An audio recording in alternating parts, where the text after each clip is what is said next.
जी हाँ दोस्तों, एक वाक्य से नीतीश ने सम्राट के साथ भारतीय जनता पार्टी की उड़ा दी नींद। राज्यसभा भेजकर कर दी गई बहुत बड़ी गलती। दोस्तों, बिहार की राजनीति में 5 मार्च का दिन एक ऐतिहासिक और भावुक मोड़ लेकर आया, जब लगभग 2 दशकों तक सत्ता के शीर्ष पर रहे सुशासन बाबू के नाम से जाने पहचाने जाने वाले प्रदेश के मुखिया नीतीश कुमार ने अचानक राज्यसभा जाने का फैसला लिया और इस फैसले ने सभी को चौंका दिया। नीतीश के दोस्तों, इस ऐलान के बाद जनता दल यूनाइटेड के दफ्तर में तोड़फोड़ हुई। मुख्यमंत्री आवास के बाहर समर्थकों का जमावड़ा, पार्टी के विधायक और मंत्री भी अंदर नहीं जा सके, उल्टे पांव भागना पड़ा। मौके पर खुद यहां तक डीजीपी को उतरना पड़ा। मोर्चा संभालने के लिए मुख्यमंत्री आवास की सुरक्षा बढ़ाई गई, लेकिन कार्यकर्ताओं का रोना धोना, चीखना चिल्लाना, उनका दर्द, बीजेपी की चाल को लेकर लगातार कार्यकर्ता आहत नजर आए। दोस्तों, लेकिन असली राजनीतिक इमोशनल अत्याचार वाली कहानी 6 मार्च शाम को देखने को मिली, जब मुख्यमंत्री आवास पर जेडीयू विधानमंडल दल की बैठक हुई। विधानसभा और विधान परिषद सदस्यों की यह बैठक सिर्फ एक राजनीतिक चर्चा का मंच नहीं थी, बल्कि एक ऐसे भावनात्मक विस्फोट की गवाह बनी जिससे नीतीश कुमार जैसे मजे हुए राजनेता को भी निशब्द कर दिया। दोस्तों, इसी दौरान नीतीश कुमार ने एक लाइन का वाक्य कहा और उसमें छिपा आगे नीतीश की रणनीति क्या रहने वाली है, बताएंगे आपको। नमस्कार, आपका स्वागत है। राजनीति का खास सेगमेंट आप खबर और विश्लेषण के साथ देख रहे हैं। मैं हूं आपके साथ यासूब रजा। दोस्तों, वैसे देखा जाए तो नीतीश कुमार की चुपचाप विदाई का तरीका अपनाकर अमित शाह ने एक तरह से नीतीश का धनखीकरण कर दिया।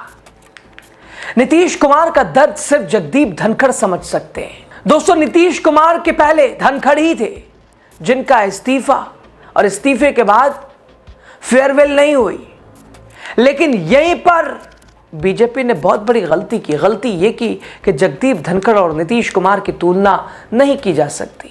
दोस्तों, बिहार में मतदाताओं का बड़ा वर्ग नीतीश में यकीन करता है। नीतीश ने उनके दिल में अपनी जगह बनाई है और नीतीश को ही अपना नेता मानता रहा है। खैर, बिहार के मुख्यमंत्री नीतीश कुमार के पुत्र निशांत कुमार के सियासत में आने को लेकर चर्चा लंबे समय से चल रही है। बिहार चुनाव से पहले भी निशांत के सियासी आगाज को लेकर लगातार कयासों का लंबा दौर चला। अब नीतीश कुमार ने जब राज्यसभा चुनाव के लिए नामांकन कर दिया है, उनका दिल्ली की सियासत में जाना तय हो चुका है। बिहार के सियासी हलकों में निशांत का नाम फिर से चर्चा का सेंटर पॉइंट बन गया है। नीतीश कुमार के सीएम की कुर्सी छोड़ने पर और छोड़ने के बाद अब निशांत कुमार का नाम डिप्टी सीएम की रेस में बताया जा रहा है। निशांत के सियासी डेब्यू की तारीख अभी करीब तय हो चुकी है। दोस्तों, निशांत की सियासी डेब्यू की तारीख करीब तय हो चुकी है। शुक्रवार को पटना में जेडीयू नेताओं विधायकों की बैठक में भी निशांत के राजनीति में आने की डिमांड की गई। इस पर दोस्तों, पार्टी के कार्यकारी अध्यक्ष संजय झा ने कहा कि निशांत कुमार राजनीति में आएंगे। दोस्तों, संजय झा ने इस मीटिंग में निशांत के सियासी डेब्यू की तारीख भी बताई। उन्होंने यह भी कहा कि निशांत कुमार 8 मार्च को जेडीयू की सदस्यता औपचारिक रूप से ले सकते हैं। निशांत कुमार 8 मार्च को शाम 3 बजे जेडीयू की सदस्यता ग्रहण करेंगे। बैठक में विधायक नीतीश कुमार के राज्यसभा जाने के फैसले से मायूस नजर आए, आंखें रोती नजर आई। और दोस्तों, मीटिंग के दौरान कुछ विधायकों ने अपनी बात रखी। विधायकों ने सीएम नीतीश कुमार से राज्यसभा जाने के फैसले पर पुनर्विचार करने की मांग की। सीएम नीतीश कुमार ने विधायकों को भरोसा दिया कि हम राज्यसभा जा रहे हैं, लेकिन बिहार आएंगे ही, और उन्होंने आश्वस्त किया कि आप लोगों को परेशानी नहीं होगी, चिंता मत करिए। जेडीयू विधायकों को भावुक होता देख नीतीश कुमार बैठक में बोले कि हम 3 हाउस में चले गए थे। उन्होंने कहा कि एक ही जगह हम नहीं गए थे, राजभवन जाना चाहते थे, आप लोग परेशान मत होइए। सीएम नीतीश कुमार ने कहा कि आप लोगों की चिंता जैसे पहले करते थे हम, वैसे ही आगे भी हम करते रहेंगे, आप लोग चिंता मत कीजिए। दोस्तों, जेडीयू की बैठक में नीतीश कुमार के राज्यसभा जाने के फैसले पर एक अलग ही तरह की बेचैनी दिखी। बैठक जैसे ही शुरू हुई और मुख्यमंत्री नीतीश कुमार ने औपचारिक रूप से अपने राज्यसभा जाने और राज्य की कमान सौंपने की बात छेड़ी, कमरे में सन्नाटा पसर गया।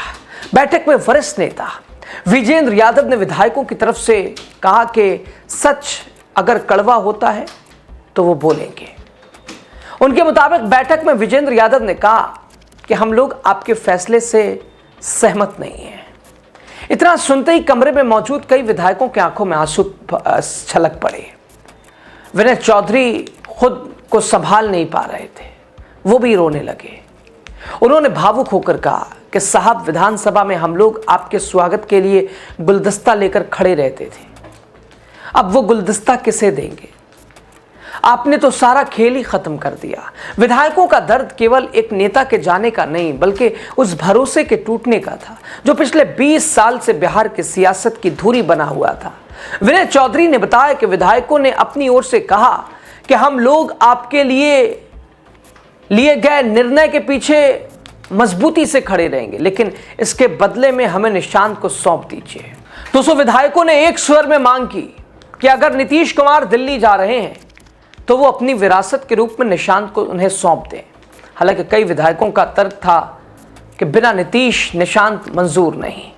उनका कहना था कि ये निशांत को राजनीति में तभी स्वीकार करेंगे जब नीतीश कुमार बिहार में रहकर उनका मार्गदर्शन करेंगे। उन्होंने कहा कि नीतीश कुमार इस प्रस्ताव पर मौन रहे, लेकिन कार्यकारी अध्यक्ष संजय झा ने घोषणा कर दी कि निशांत कुमार 8 मार्च को पार्टी की सदस्यता लेंगे। विधायकों ने इस फैसले का स्वागत तो किया, लेकिन उनके मन में ये कसक बाकी रही कि वो नीतीश कुमार और निशांत को साथ साथ देखना चाहते थे, वो अधूरी रह गई।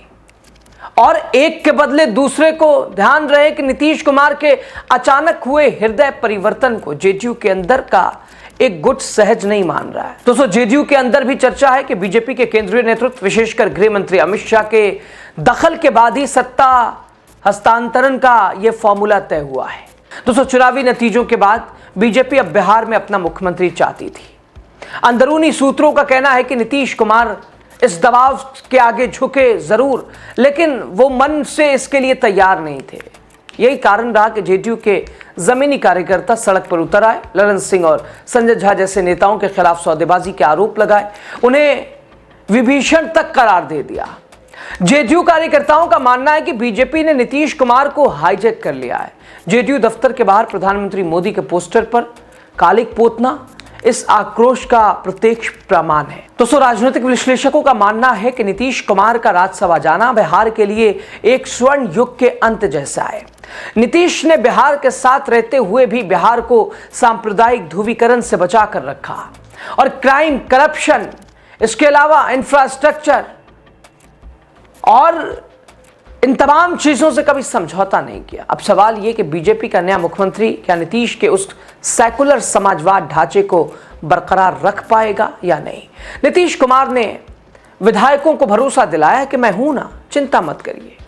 दोस्तों, यही एक लाइन का वाक्य है जिससे यह पता चलता है कि नीतीश के अंदर आगे का प्लान क्या है। इसे पता चलता है नीतीश ने अपनी कदम पीछे जरूर खींचा है, लेकिन अमित शाह और बीजेपी के सामने सरेंडर नहीं किया है।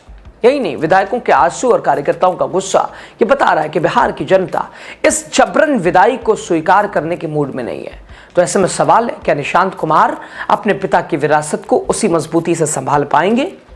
और क्या बीजेपी के शासन में बिहार वो सुशासन देख पाएगा जिसका चेहरा नीतीश कुमार थे? फिलहाल पटना के गलियारों में सन्नाटा है, लेकिन यह सन्नाटा किसी बड़े राजनीतिक तूफान की आड़ जैसा महसूस हो रहा है।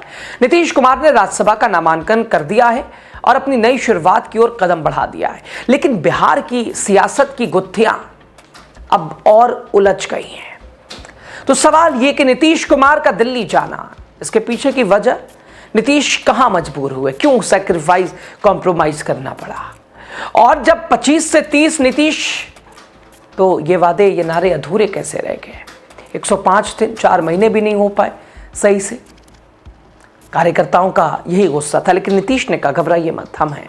खैर, खबर पे आपकी राय, नीतीश के इस फैसले को लेकर, राज्यसभा जाने को लेकर आप क्या कहते हैं बताइएगा ज़रूर। आप बहुत शुक्रिया, लास्ट तक आप बने रहे।